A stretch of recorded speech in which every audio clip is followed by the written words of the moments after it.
Bom dia, Chuchu. Então, brevemente conto agora.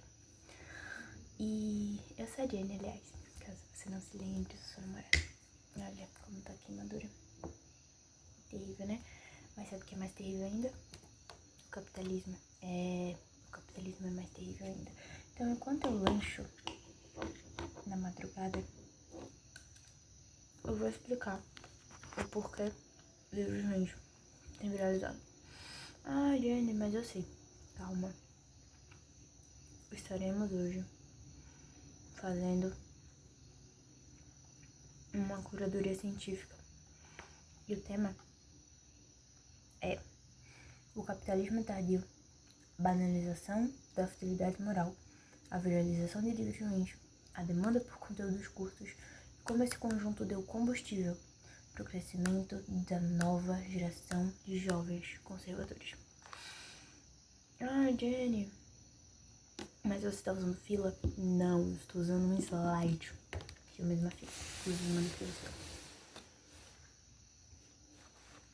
Meus amores, aqui eu não sou pouca merda, não, sou muita merda. Então, vamos lá. Primeiro ponto. Por que esse tema? Porque eu tô me enrolando pra falar dele há 1 bilhão de anos. É muito interessante. Atual, se bem que tem algumas referências no texto que não tá tão atual mais, porque eu comecei ele há uns 3 meses atrás e não acabei. Então, vim terminar hoje, dia 22, inclusive aniversário do meu avô. Parabéns, vovô. De agosto de 2025. Então, vamos lá. O tema é como esse conjunto de coisas, o capitalismo tardio, a banalização da futilidade moral, a viralização de livros ruins e a demanda por conteúdos curtos, como isso tudo não só dá combustível, mas influencia diretamente a criação e a multiplicação dos jovens conservadores na atualidade. Então, vamos lá. O primeiro ponto vou tentar explicar mais ou menos o que eu quero desse slide. Nesse slide, nessa forma de falar, nessa introdução, eu quero explicar de forma linear o porquê disso acontecer. Quais são os fatores sociológicos para esse tipo de coisa. Então, é exatamente isso que eu vou falar na introdução. Que eu quero entender e explicar, não só explicar pra você, mas entender pra mim também, como isso influencia diretamente no conteúdo que a gente consome e o motivo deles o motivo deles estarem sendo tão ruins ultimamente. Vamos lá? Vem comigo. Esqueci de mostrar a introdução. Mas você está acompanhando aí. Você está. Eu queria aprender a editar no CapCut pra poder colocar, tipo, os negócios bonitinhos pra passar, mas infelizmente eu não tenho essa habilidade. E minha câmera tá uma bosta, tá quebrada bem aqui. Bem aqui, e aí tá ruim, péssimo. E eu tô gravando esse vídeo de noite, então sorry, baby. Sorry. Próximo ponto. O capitalismo tardio. Eu vou explicar o conceito de capitalismo tardio. Obviamente eu vou filar, mas é uma fila minha, então não é fila, porque foi eu que escrevi. O conceito de capitalismo tardio, que foi popularizado por Mandel, obviamente, ele é um termo usado para nomear as consequências do sistema capitalista, como a globalização, a financiarização e a desigualdade social e as crises sociais. Esses exemplos são só o comecinho do que é o capitalismo tardio. Jenny, o capitalismo tardio ele é só um termo? Não, ele é um conceito. Jennifer, qual a diferença de termo e conceito? Conceito é algo que tem coisas dentro dele, que abrange coisas. Termo é algo usado para denominar coisas que são abrangidas. Capite? Acho que sim. Então vamos lá. Deixa eu voltar aqui. O capitalismo tardio, mais pra cima, sorry, erro técnico. Voltei aqui sem mais erros técnicos. Na verdade, teremos alguns ainda, porque porque só tem 5 minutos de vídeo, então obviamente eu vou errar muito ainda. Esse é o primeiro take, então provavelmente eu vou ter bastante coisa errada ainda. Mas eu vou tentar ir me organizando a partir de como eu vou gravando o vídeo, né? Eu dividi o conceito de capitalismo tardio em 4 partes, que foi a globalização, a financiarização, a desigualdade social e as crises sociais. Essas 4 partes, elas vão ser explicadas a partir do slide. Então, a próxima é a globalização. O conceito de globalização é chatinho de explicar, porque você não entende nem no colégio, mas vou tentar apaziguar um pouquinho conforme o jeito que eu entendi o que é a globalização. Vamos lá. Basicamente, chamamos a globalização de integração econômica.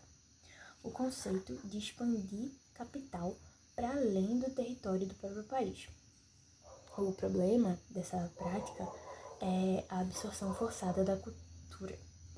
Uma coisa breve que precisa ser entendida é que raramente países grandes economicamente vendem ou compram para países do mesmo patamar. A troca é geralmente feita por um país com poder econômico muito distinto, gerando assim uma dependência no país menor. Tendo isso em mente, eu posso usar como exemplos tangíveis a absorção cultural forçada.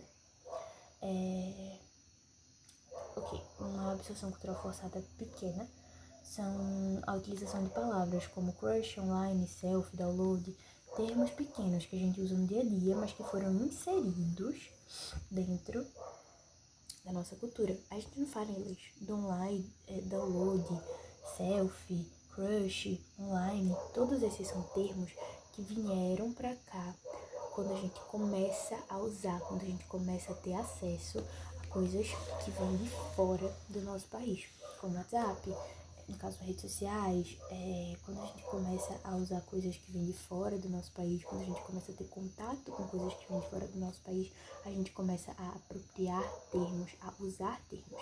A gente chama isso de apropriação cultural? Não, porque a gente não se apropriou de uma cultura e fez ela nossa. Isso não é cultura, isso é imposição. Capite?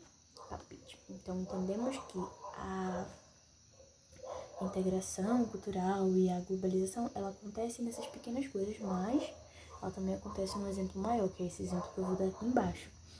Um exemplo maior, deixa eu achar aqui no texto, um segundo, vou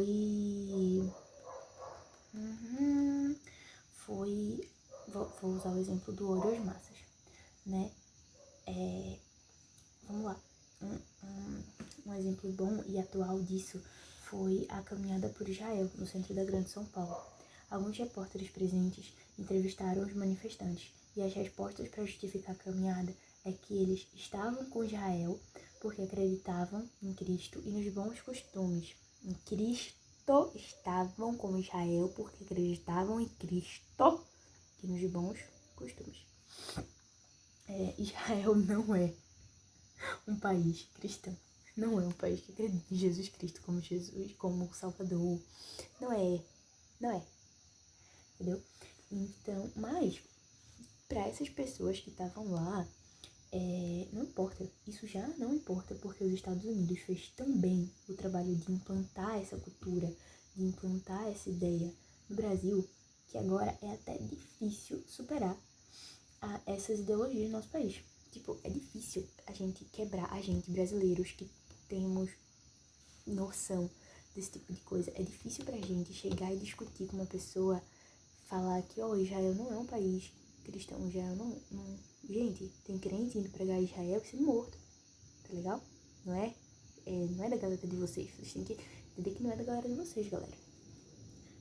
É difícil pra gente falar sobre isso, porque pra gente, como se eu fosse discutir com crente, mas é difícil conversar sobre isso, é difícil falar sobre isso, porque a propaganda dos Estados Unidos foi tão bem feita, foi tão incisiva, a globalização aconteceu tão bem, que agora a gente tem ideologias que são deles, entende?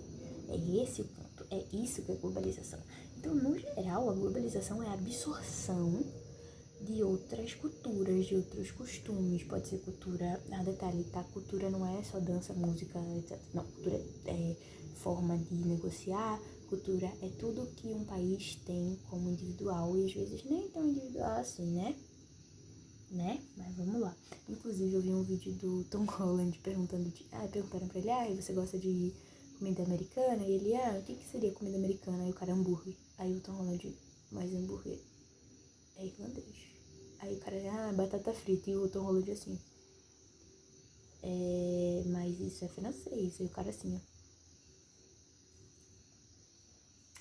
então, é esse o conceito de globalização. É esse o conceito de globalização. O conceito de globalização é absorver cultura de forma com que ela fique homogênea, entre aspas. Então, entendemos esse conceito, partiremos para o próximo, que é a financiarização. Jennifer, esse é difícil. Eu acho entender o conceito de financiarização complicadinho, porque financiarização não é um bagulho que tem definição certinha, definição própria.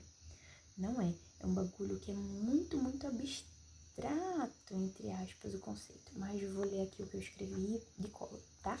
Já segura aí na minha mão. O conceito não é tão simples de entender, eu botei aqui pra me lembrar. Mas eu vou tentar explicar com exemplo. Vamos lá. A financiarização é o processo central do capitalismo, o crescimento do setor financeiro e a busca por lucros através de operações financeiras, na maioria das vezes por pura especulação.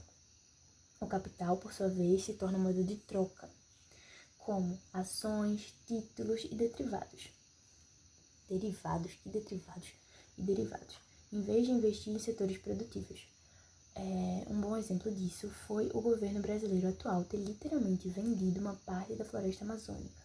O problema fica maior quando reflete-se que uma terra pública foi vendida em lucro sigiloso. Para você que não sabe o que é lucro sigiloso, é quando algo do sistema do governo, algo do governo que eu falo não é tipo algo do presidente, algo do pessoal de Brasília, não. É algo governamental que pertence a todos os cidadãos brasileiros. Então, é algo que o lucro devia ser investido em projetos que beneficiariam todo o público, não só minorias, não só presidente, não só Câmara, não só, sabe, todo o povo brasileiro. É esse o conceito. Foi vendido em sistema de lucro sigiloso. O que é isso? Lucro sigiloso é quando a gente não sabe para onde vai o lucro dessa coisa. Então, uma parte da Amazônia foi vendida para a retirada do petróleo em sistema de lucro sigiloso. Ou seja, uma parte de uma terra pública foi vendida e a gente não sabe para onde foi o lucro disso. Legalmente, é legal agora, os brasileiros não têm acesso a isso. Nem se você pesquisar, você consegue ver para onde foi o lucro, porque caso você não saiba, a gente tem acesso, a gente pode ver para onde foram lucros de algumas coisas que o Brasil vende, deixa de vender, exporta, deixa de exportar. Mas isso foi vendido em sistema de lucro sigiloso. Mas vamos lá. Outra coisa importante de se lembrar é que também foi por causa da financiarização, que também é por causa da financiarização que quem rege a bolsa, que quem rege o mundo atual é a bolsa de valores. E a gente já viu o que acontece quando ela quebra. A Grande Depressão de 29 é um exemplo maravilhoso do que acontece quando isso acontece.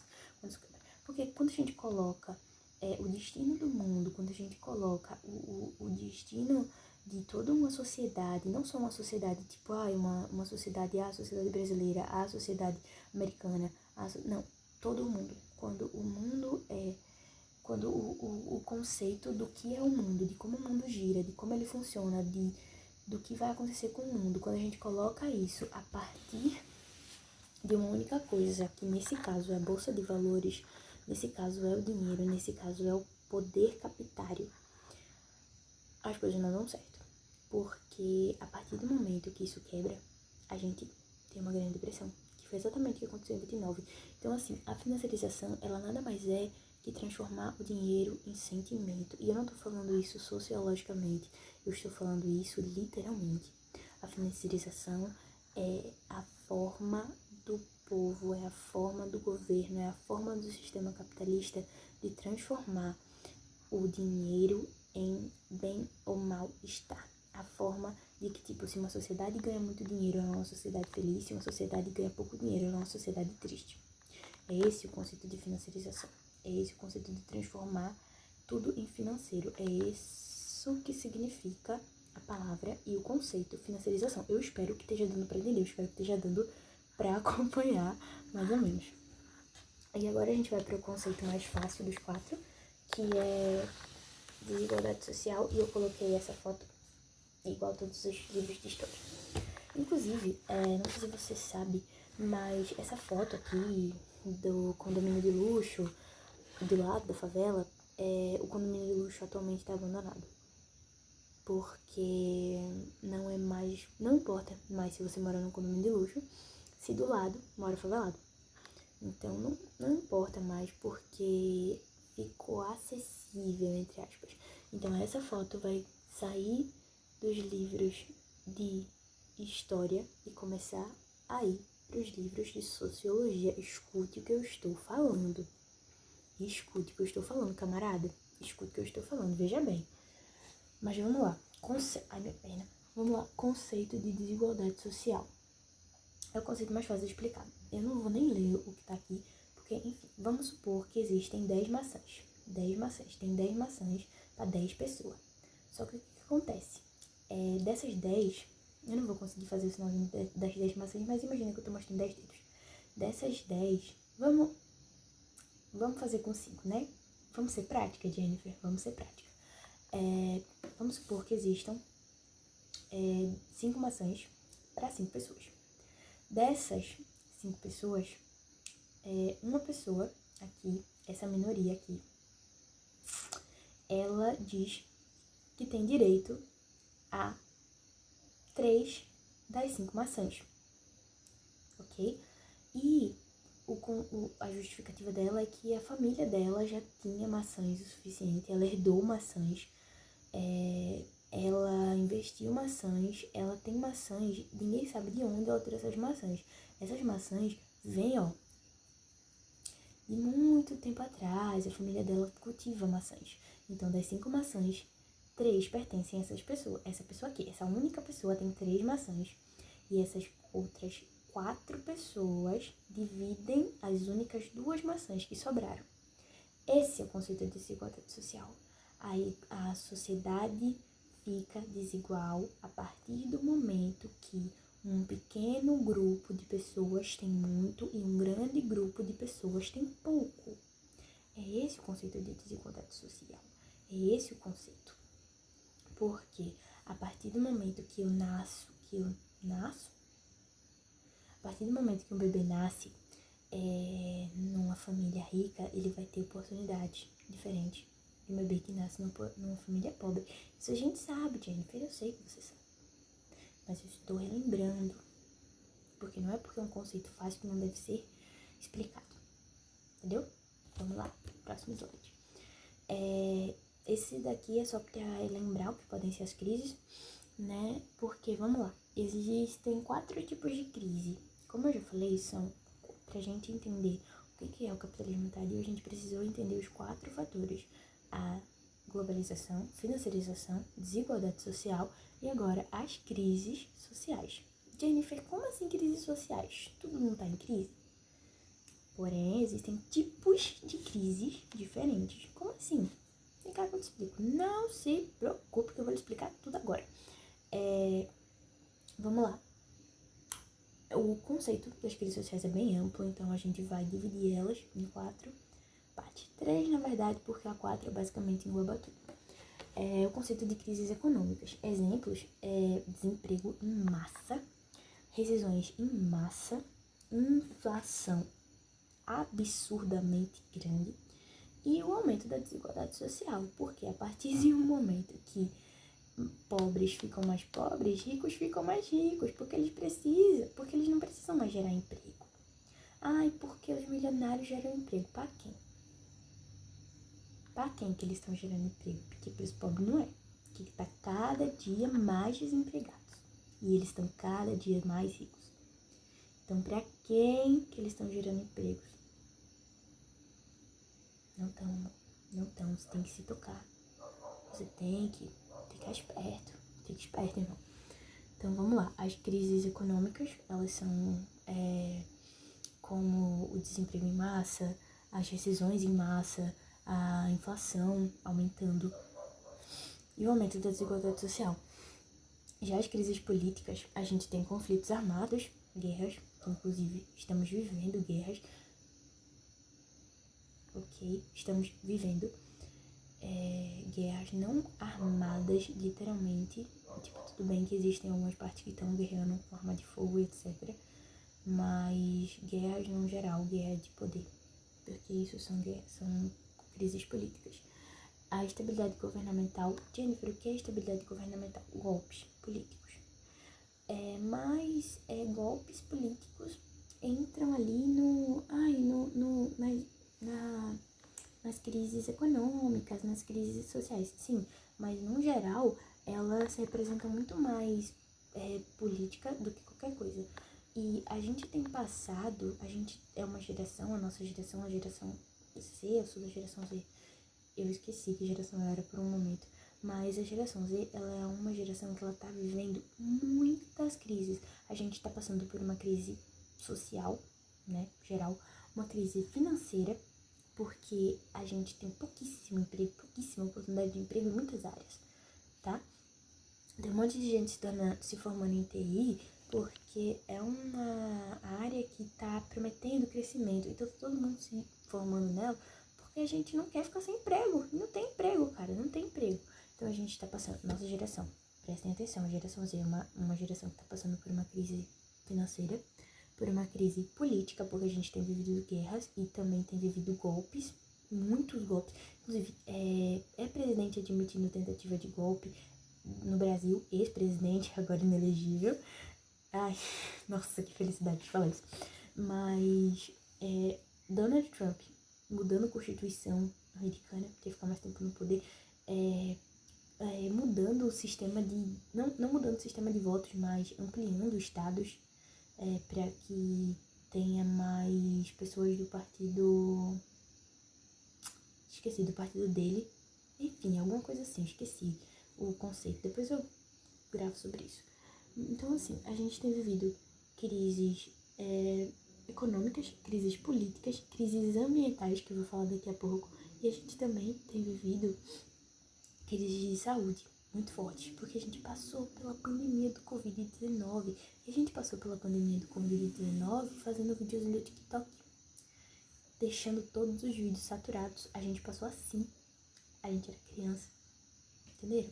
Então, a gente é um grupo de pessoas, a gente é uma geração que ela vem passando, ela vem sendo moldada a partir de crises, a partir de dificuldades. Então, é uma geração que existe a partir dessas crises, é uma geração que está em crise. Então, vou terminar de explicar as crises para poder explicar um pouquinho mais sobre isso. O próximo tipo de crise é as crises ambientais, que são desastres naturais, mudanças climáticas, a poluição, que pode gerar muitos impactos negativos. Inclusive, esses dias eu vi uma matéria que falava que a poluição tem diminuído o pênis dos homens. É real e boa sorte pra vocês. E tentem não ficar perto de poluição, meninos. É isso aí. Os que moram em São Paulo, infelizmente, não posso fazer nada, por isso que eu prefiro comer um pedaço de césio do que morar nessa cidade. Desci no interior do Nordeste, mas tá bom. Mas, vamos lá. Existe uma coisa... Peraí, deixa eu ajeitar minha câmera. Em vez de pausar o vídeo, eu parei de gravar ele. Mas tá bom. Existe não uma teoria não, mas uma afirmação de que todas as crises ambientais são causadas por políticos. Um exemplo perfeito disso é a barragem de Brumadinho Mariana. A barragem de Mariana em Brumadinho, que ela foi rompida porque o governo não deu verba o suficiente para que ela fosse consertada. E a gente tem aquela cidade na Bahia, se eu não me engano, ou no Espírito Santo, que eu acabei não pesquisando, porque só vi agora na minha cabeça, que a cidade tá literalmente rachando porque o governo não está impedindo uma multinacional, alguma coisa assim, de fazer obras lá. Então, assim, quase todo desastre ambiental é patrocinado por crises políticas, por políticos. Quase todo desastre ambiental. E pelo cacique Cobra Coral, né? Que tem esse fechamento aí com a gente. O quarto tipo de crise é a crise de saúde, que eu já falei sobre, né? Que a gente tem um conceito não, que a gente tem as pandemias, como a de Covid-19 e tudo mais. Então, são muitos tipos de crise. Desses tipos todos de crise, a nossa geração passou por todas elas e tem passado por todas elas e tem vivido todas elas continuamente. Que, vamos lá, é uma geração que, além da gente ter muita informação, a gente tem muita provação, no sentido de que a gente está o tempo inteiro vivendo em crises. Eu sou de 2007, tenho 18 anos agora. Então, de 2010 pra cá, o mundo tem tido um declínio absurdo, sabe? Em relação à política, em relação a emprego, em relação à saúde, em relação a conceitos ambientais. Então, assim, primeiro que o mundo tem se preocupado cada vez mais em relação ao ambiente e a gente só tem existido, porque a gente não tem vivido, não é uma geração que vive, é uma geração que existe e é isso aí. Então, quando você, isso é um conceito psicológico, tá? Quando você é um jovem, quando você é uma pessoa que cresceu e viveu dentro do caos, que cresceu e viveu em crises, o que você vai procurar são duas coisas, existem duas opções. Ou você se torna uma pessoa que está acostumado com a crise, que você vai sempre procurar crise, que você vai sempre procurar revolta, que você vai sempre procurar revolução, que você vai sempre... Entenderam o conceito, né? Beleza. Ou você é uma pessoa que vai pro lado oposto, você vai procurar calmaria, segurança. Você vai procurar verdades absolutas, você vai procurar algo que não possa mudar na sua cabeça. E é exatamente aí que o próximo passo entra. Aceitação da futilidade moral.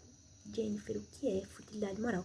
O conceito de futilidade moral, vamos lá, o conceito de futilidade é basicamente tornar importante tudo que é fútil, tornar bom, tornar atrativo tudo que for fútil, tudo que for de fácil absorção, de fácil acesso. Então, a futilidade moral é tudo aquilo que é moralmente, sabe, não sei nem expressar. Vamos ler, porque eu sou muito melhor com palavras escritas, sou muito melhor escrevendo do que falando.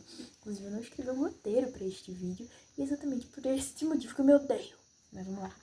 A aceitação da futilidade moral tem sido um movimento crescente na nossa sociedade atual. Pessoas públicas agora não defendem mais causas relevantes e úteis. Filmes, séries ou livros, até mesmo a arte, não precisa ter um significado profundo. Agora, jovens gastam seu tempo discutindo em qual lado de brigatim eles estão. Adolescentes da elite ditam regras de comportamento e de interação, e isso dá milhares de visualizações, enquanto projetos políticos e ambientais são estagnados por falta de visibilidade. Acho muito difícil alguém ter saído ileso dos respingos da discussão de Antonella versus Julia Pimentel. Sim, gente, eu sei que esse negócio tá batido. Eu sei que eu tô atrasada. Eu sei. Mas, infelizmente, gente, eu escrevi isso aqui 3 meses atrás. A internet muda muito rápido. O que eu posso fazer? Eu sou só uma jovem. Me deixa em paz, que eu tava de férias. Ok, vamos lá. Esse é o exemplo perfeito. Agora, as pessoas não são mais movidas pela moral e pela ética, e sim pelos interesses e pela opinião da massa. Quando decidem crucificar uma pessoa, a moral já não é algo... A moral, quando eles decidem Quando eles decidem crucificar uma pessoa, a moral já é algo que a futilidade subjugou tão brutalmente que não faz sentido se opor. Que não faz sentido se opor a ela. Vamos lá. Não faz diferença se, por seguir as massas, acabar destruindo a vida de alguém. O ético e o moralmente correto não é mais uma necessidade, e sim uma sombra distante do que uma sociedade utópica devia seguir. Cristo! Eu corto isso na edição. Vamos lá. O que isso significa? O que esse conceito significa? O que eu acabei de ler significa? Basicamente, o que eu tô querendo falar é que agora as pessoas não estão mais usando as redes sociais, os meios comunicativos, não estão usando mais o que a gente usa de conteúdo de série, filme, livro. A gente não usa mais isso para absorver conhecimento. A gente usa isso para absorver informação. O que é completamente diferente de absorver conhecimento. Por quê, Jenny? Porque absorver conhecimento é uma coisa, absorver informação é outra. Quando eu absorvo informações rápidas, quando eu absorvo informações práticas, o meu cérebro fica viciado nisso. Isso que eu vou falar um pouquinho mais pra frente. Vou tentar finalizar o conceito de futilidade moral. O que eu estou tentando explicar nesse âmbito, o que eu estou tentando explicar nisso daqui, é que quanto mais tosco, quanto mais besta, quanto menos processo o seu cérebro precisar para absorver isso, para entender isso, para se concentrar nisso, mais daquilo ele vai querer. É esse o conceito. A banalização de certas ideias, sabe, vamos lá. Quando a gente acaba, a gente não, né? Quando as pessoas acabam com a vida de outra pessoa no TikTok, quando jovens se matam por xingamentos em redes sociais, quando pessoas perdem carreiras de anos por causa de um cancelamento, isso é a banalização da futilidade moral. Porque a futilidade moral não é algo terrível, é algo ruim, mas não é algo que antigamente era falado porque não existia, não tinha como existir, mas agora tem, porque as pessoas se escondem atrás de telas de telefone, fazem o que elas querem, falam o que elas querem, elas decidem se uma pessoa vai ou não viralizar positivo ou negativamente, assim como elas podem decidir que uma pessoa viraliza positivamente e no outro dia eles acabam com a vida dessa pessoa. Então, assim, esse exemplo que eu dei da Liz Macedo e da Antonella e da Júlia Pimentel é que a Liz Macedo perdeu... Nossa, ela ficou com 1/3 dos seguidores dela depois que as pessoas decidiram na internet de que ela estava do lado errado da briga. Era o trabalho da garota, tudo bem que... Pô, né?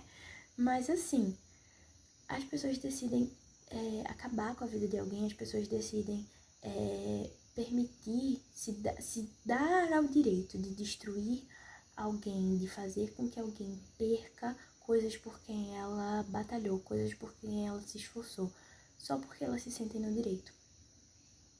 Entenderam? É exatamente isso o conceito de futilidade moral. Quando a nossa moral vira fútil, quando a nossa ética, quando nossos valores, quando o que a gente como sociedade, não a gente como indivíduo, mas a gente como sociedade, decidiu que era bom, decidiu que era certo, decidiu que era justo, quando isso se perde. E aí começa-se a ter futilidade em absolutamente tudo. Eu pareço uma pastora falando assim, tá repreendido. Mas é isso aí, esse é o conceito de futilidade moral. Vamos lá. Acho que essa é a parte que eu vou mais gostar de falar, porque eu vou esculachar alguns livros em específicos. Nossa, tô falando muito alto, minha mãe tá dormindo. Mas vamos lá. A viralização de livros ruins. Ai. Você já se perguntou por que livros tão ruins, básicos e rasos acabam viralizando como obras-primas? Bom, a resposta para essa pergunta é simples. O fácil entendimento e a poluição mental. Essas são as respostas para que essas coisas, eu não vou chamar de conteúdo, viralizem. Mas o que? Segundo um princípio do hinduísmo, tudo que vem fácil, vai fácil. Nesse caso, o conhecimento vem fácil, vai fácil. O conhecimento adquirido a partir dessa leitura, vem fácil e sai mais rápido ainda da cabeça da pessoa. Porque ele em si não acrescenta em nada na mente humana. Existe uma experiência que foi realizada na década passada e que consiste em basicamente colocar cachorrinhos, basicamente em colocar cachorrinhos, filhotes, cachorros, bebês e cachorros, dentro de uma caixa, com uma placa ao redor, e essa placa dava choque todas as vezes que eles tocavam nela para tentar sair. Depois de umas tentativas, eu não vou mais ler. Depois de uma tentativa, os cachorros entenderam que se eles tentassem sair daquela caixa, eles se machucariam, eles tomariam choque. E aí, passou-se um tempo, os cachorros se acostumaram, ficaram dentro da caixa. Foram retirados da caixa e colocaram numa caixa diferente. Essa caixa não tinha placas em volta, que não dava choque. Ou seja, eles podiam sair a hora que eles quisessem. Mas eles não saíam. Eles não saíam porque eles entenderam que se eles tentassem sair, eles tomariam choque. Mesmo eles não tomando choque, mesmo eles não tendo tentado sair da caixa de novo. Esse experimento foi feito para mostrar o efeito do desapego aprendido, né? O desapego aprendido é um conceito real, um conceito psicológico. Eu não sei se da psicanálise, não lembro. Acho que não. Vou pedir ajuda dos universitários depois, que eu dar uma corrigida, caso precise. Mas, enfim. O conceito de desapego aprendido é quando a gente entende tanto uma coisa, é quando a gente coloca tanto uma coisa na nossa cabeça, que por mais que ela seja ruim, a gente não consegue quebrar aquela ideia. Então, quando a gente entende alguma coisa, quando a gente grava alguma coisa na nossa cabeça, a gente não consegue tirar ela com facilidade. Entendeu? Então, estar dentro... Vamos supor que somos cachorrinhos. A gente está dentro de uma caixa. E se você, como jovem, sai dessa caixa, se você, como adolescente, questiona sistemas, você vai ser repreendido por escolas, por autoridades, por professores, por figuras religiosas. E aí, quando você começa a questionar e começa a tomar represálias das duas uma, ou você aguenta as represálias e continua questionando, ou você se põe numa posição de cachorrinho e para de tentar sair da caixa, mesmo que depois de um tempo ela não te dê mais choque. Esse é o conceito de desapego aprendido.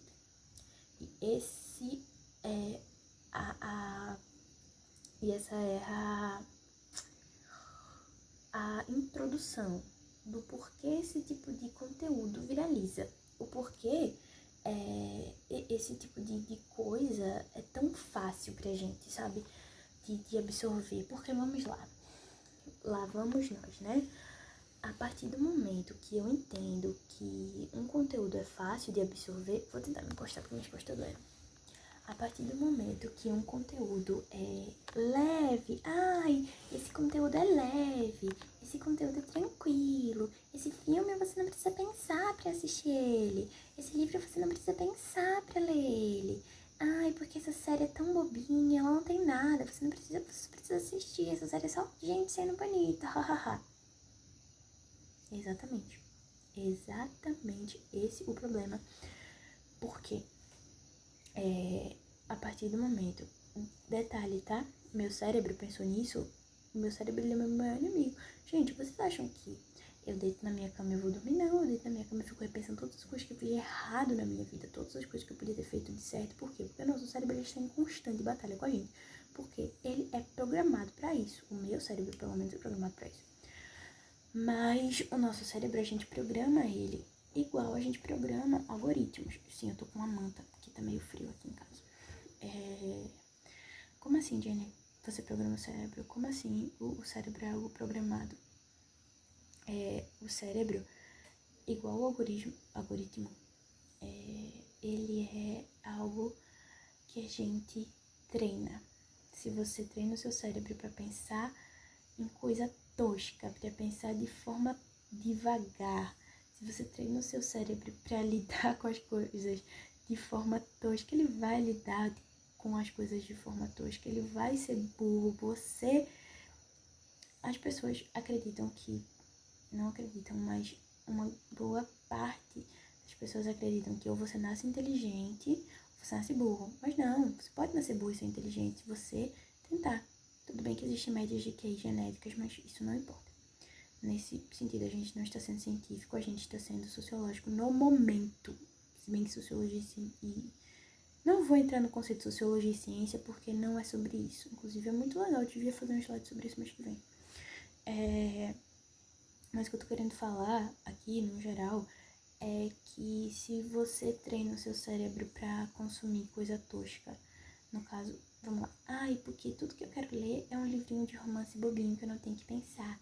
Tá bom, você não vai ter que pensar. E aí? Porque tudo que eu quero ver é um filme tosquinho onde eu não tenho que pensar. Ok. Porque tudo que eu quero fazer é assistir essa série que eu não tenho que pensar.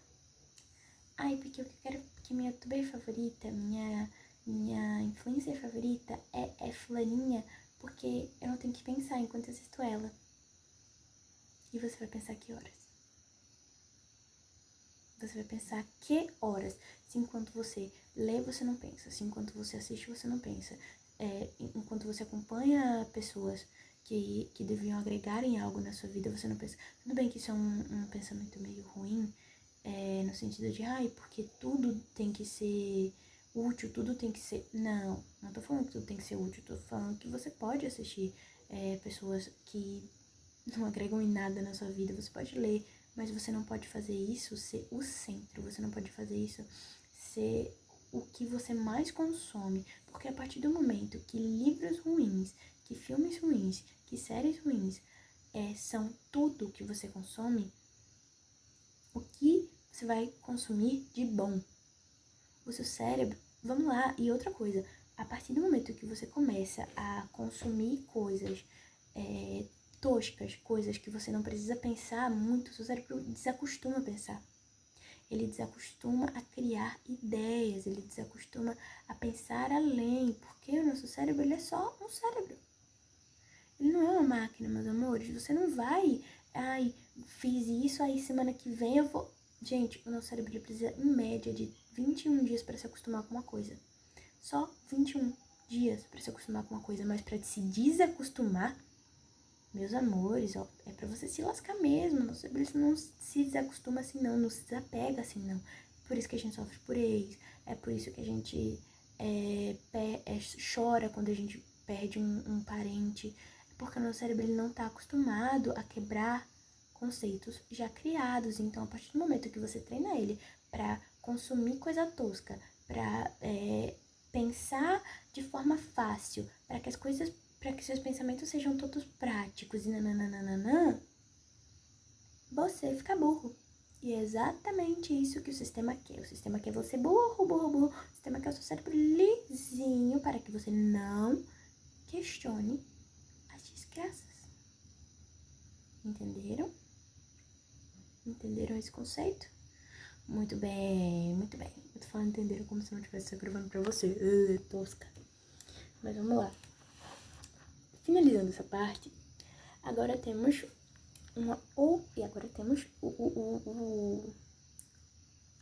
a cereja do bolo, né? O motivo de eu ter feito esse slide. Por que tantos jovens conservadores? Vou ler aqui pra vocês minha incrível analogia. Mentira, não tem uma analogia aqui, só eu sendo eu. Por que tantos jovens conservadores? Usando o conceito de desapego aprendido como base, vamos falar um pouco sobre isso. Quando o seu cérebro se acostuma a não absorver nada que exercite muito ele, é extremamente difícil fazer com que ele volte a querer absorver conteúdos mais complexos. Isso por si só já explica muita coisa, né? Mas eu vou ser mais clara. Vamos lá. Se você nasce... Vou dar um exemplo agora, tá, gente? Sejam criativos, vocês são um exemplo. Se você nasce num mundo onde a desigualdade é tão grande que as pessoas pobres são levadas a vender os próprios filhos para que os outros filhos que ainda ficaram com ela não morram de fome por pelo menos 2, 3 meses, né? E enquanto essa população vive assim, outra parte da população troca de telefone a cada lançamento da Apple, você vai acreditar que opção A, Jesus quis assim, e tudo bem, porque se você é pobre, é uma aprovação na sua vida.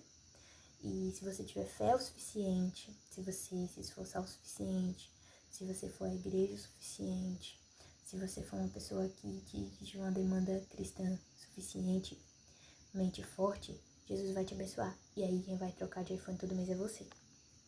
Você vai acreditar nisso, levando em conta que o nosso país é laico, mas ele é majoritariamente cristão, então, obviamente, as crenças são majoritariamente cristãs.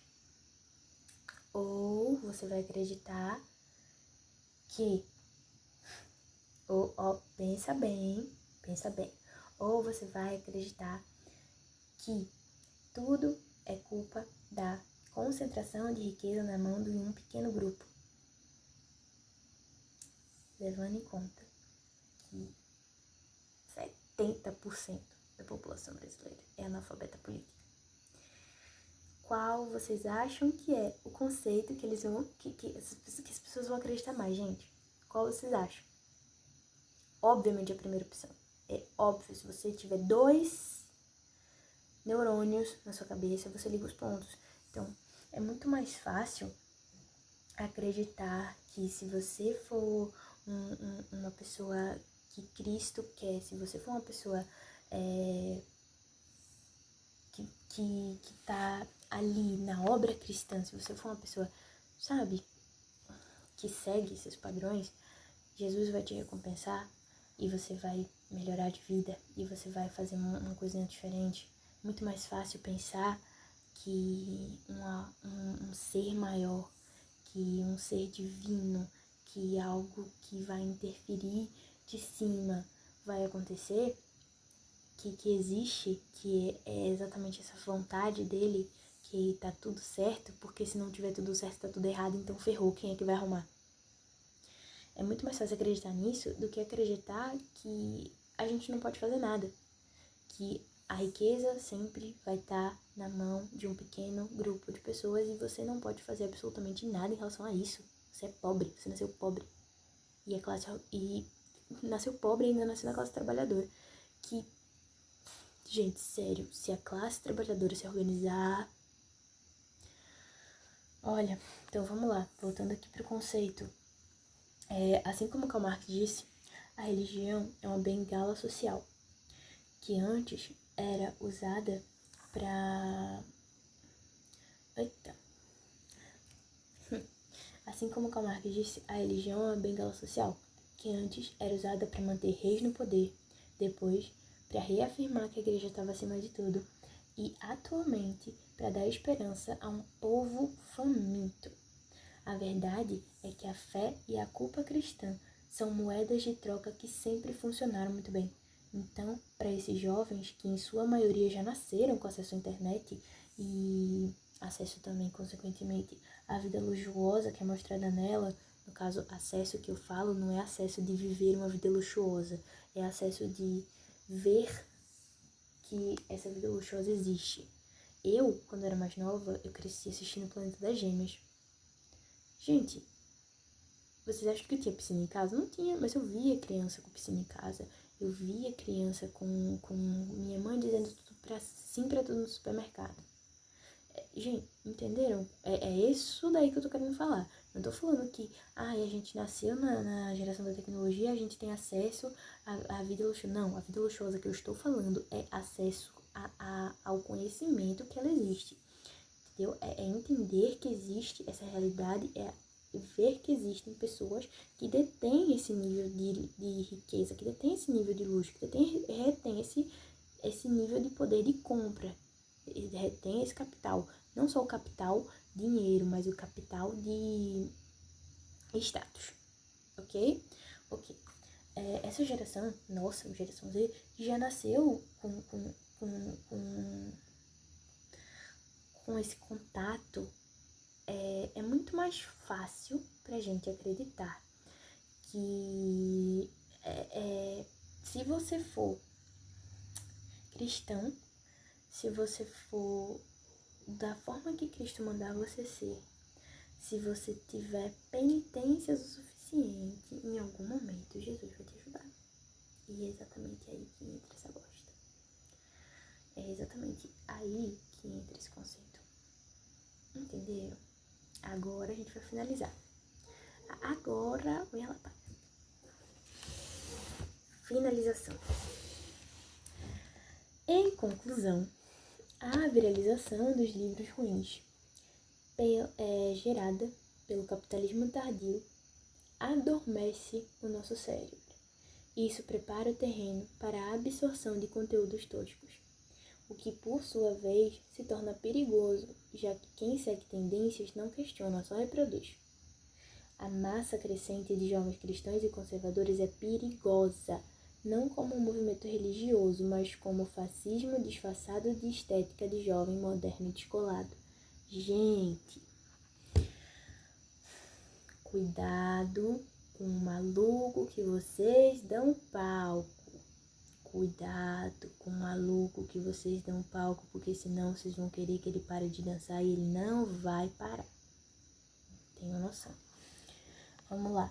Igrejas têm implementado regras de silêncio para mulheres, baseadas no conceito da Bíblia, onde Paulo diz que as mulheres não devem falar no culto, devem prestar atenção no que foi falado e devem perguntar aos maridos em casa. Igrejas usando isso de exemplo para que mulheres não falem em cultos. Jennifer, mas isso está na Bíblia. Está na Bíblia que você tem que enfiar um flanco na costela do seu marido. Também, caso ele te traia. Na costela da sua esposa, caso ela te traia. Você vai fazer isso? Quer dizer, tem homem que faz, né? Tem homem que faz pior. Tem homem que espanca a namorada no elevador com câmera. Parece que estão seguindo a Bíblia à risca mesmo. Sorry. Mas vamos lá. Tem igrejas fazendo isso a partir desse conceito, né, de Paulo.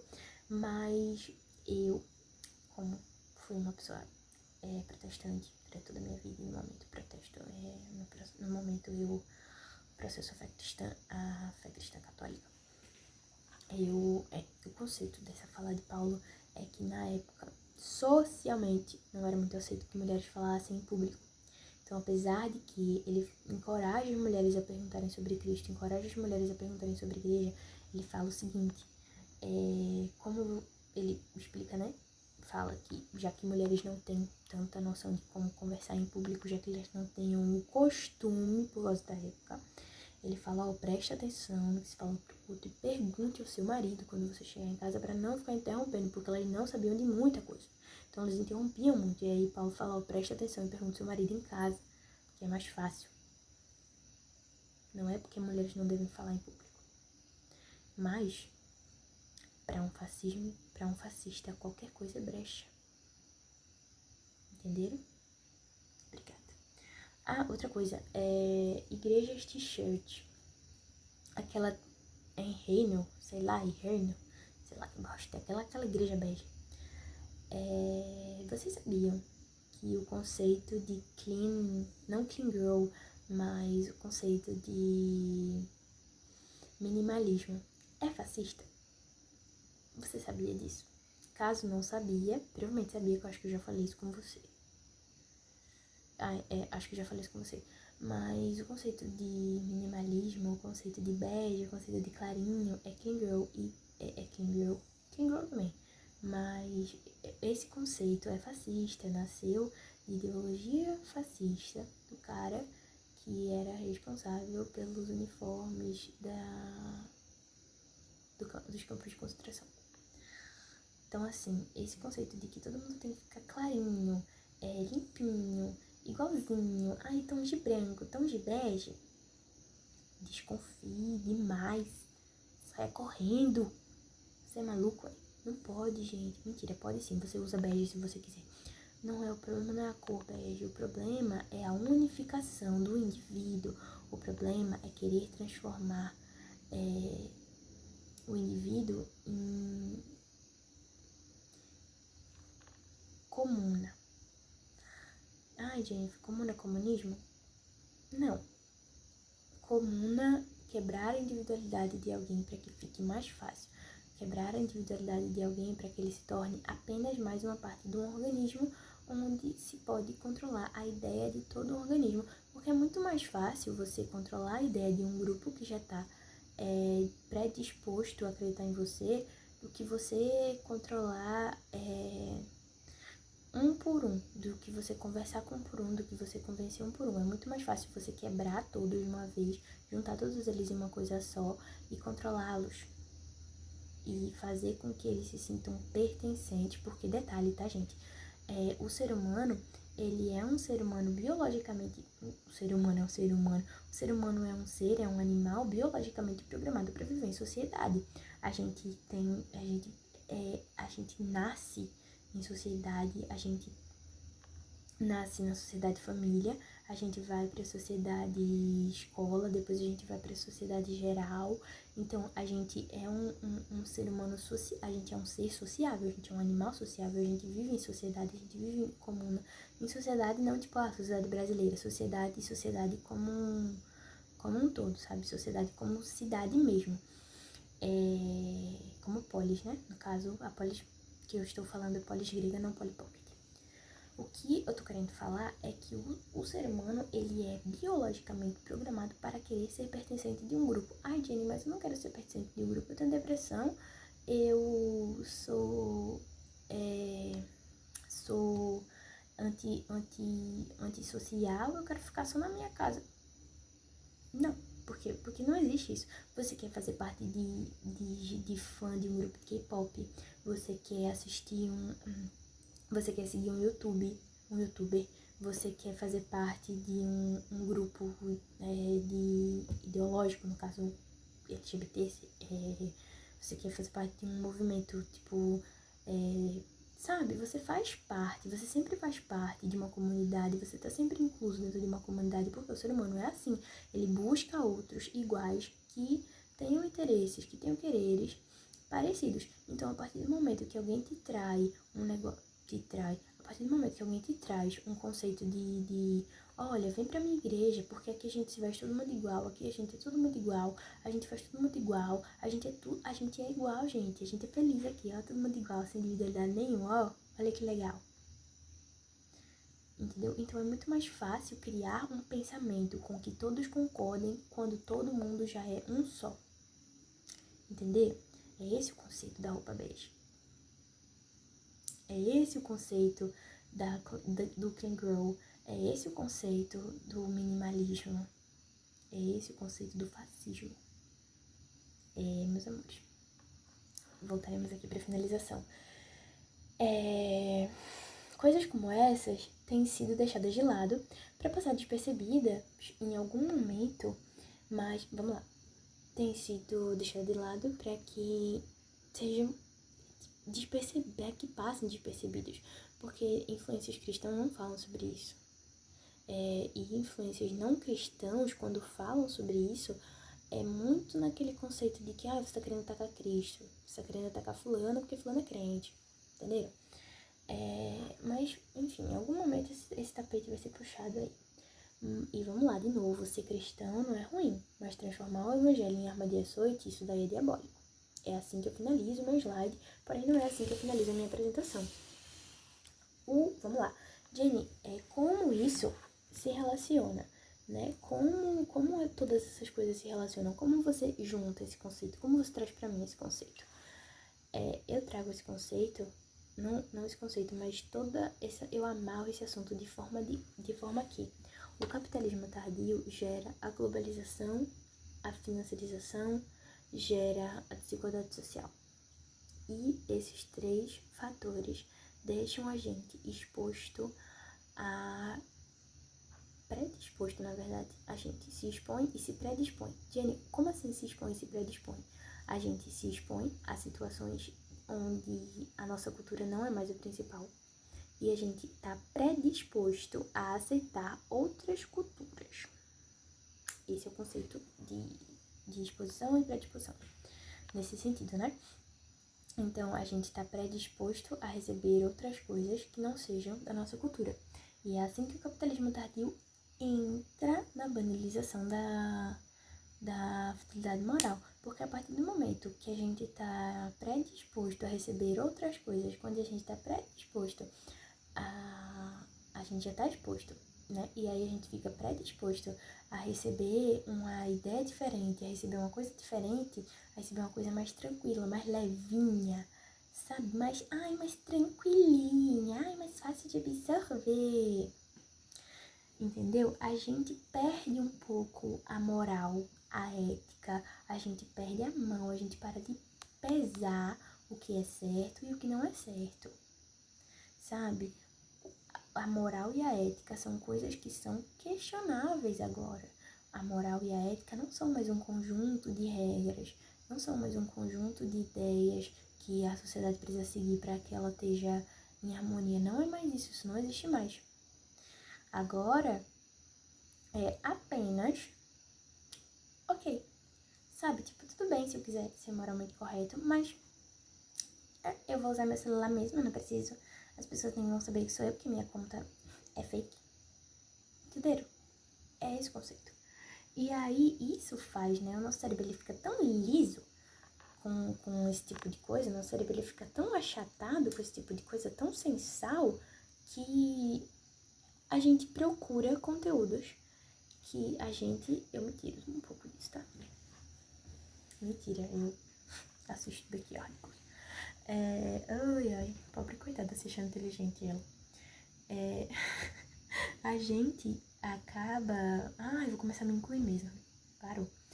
Acaba se pesquisando, acaba se procurando, acaba se interessando por conteúdos leigos, por conteúdos toscos, por conteúdos que sejam de fácil absorção, porque agora a moral e a ética são só um conjunto de coisinhas que estão lá, na Constituição, besteira, sabe? Tipo, não é mais necessário que as coisas sejam corretas, não é mais necessário que as coisas sejam certas, não é mais necessário que isso... Sabe, não é mais necessário, então eu posso fazer o que eu quiser, eu posso consumir o que eu quiser, inclusive coisas toscas.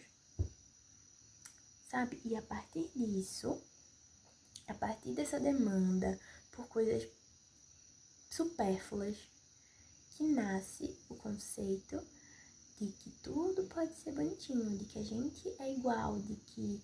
Ai, porque... Entenderam? Então, é a partir daí que vence os jovens conservadores, que vence a ideia de que a gente não precisa pensar tanto, de que é só seguir o que está na Bíblia, de que Cristo já deixou um manual pra gente viver, porque você questiona isso, sabe? E aí a gente vai entrando mais ainda num buraco sem fim, onde vai ser cada vez mais difícil de sair. É isso.